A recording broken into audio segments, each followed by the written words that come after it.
Kama wa kwanza wa rais ambaye ni mwenyekiti wa ACT Wazalendo na mgombea wa rais kupitia chama cha ACT, nikupongeze kwa kumaliza zoezi la kupiga kura. Labda nini kauli yako sasa baada ya kumshamaliza zoezi na unazungumzaje baada ya kupiga kura? Kuweka maiki vizuri. Kwanza, ndugu waandishi wa habari na wananchi kwa jumla, tumshukuru Mwenyezi Mungu alhamdulillah kwa kutufikisha siku ya leo salama. Mazingira yetu tuliotoka kwenye uchaguzi mpaka kufika leo sote tunafahamu. Kwa hivyo kwanza tumshukuru Mwenyezi Mungu. Lakini la pili, nichukue fursa hii kuwashukuru kwa dhati kabisa waandishi wa habari. Lakini la tatu, tuwashukuru wenzetu tume ya uchaguzi, vyombo vya ulinzi kwa hatua mbalimbali ambazo wamechukua ambazo leo zimetufikisha hapa. Wito wangu kwamba wananchi waendelee kujitokeza. Hii ni haki yao, sio haki ya vyama, sio haki ya wagombea. Uchaguzi ni sauti yao. Kwa hivyo wajitokeze ili wapaze sauti yao, wafanye maamuzi kwa nchi yao.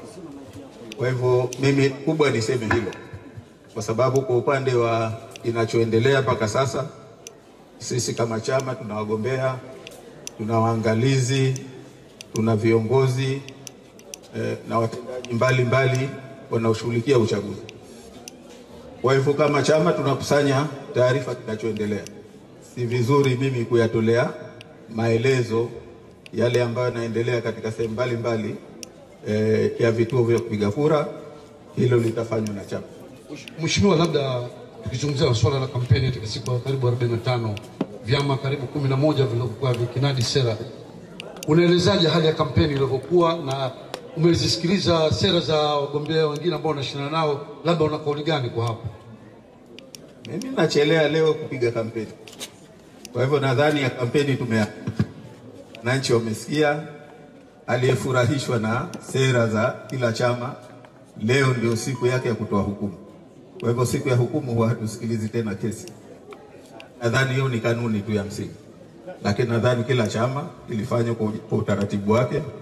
Kulikuwa na uhuru wa kampeni na kila mmoja kajitahidi kwa upande wake. Tushukuru katika hili.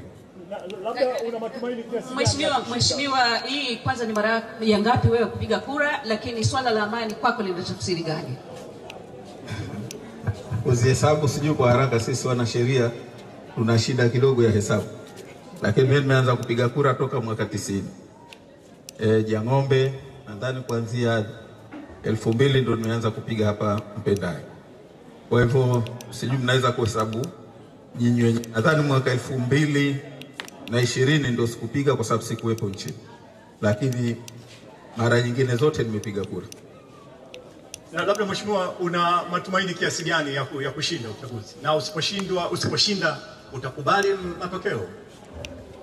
Ushinda ni wasu, na sisi tumeona kwenye kampeni zetu kwamba watu tunao.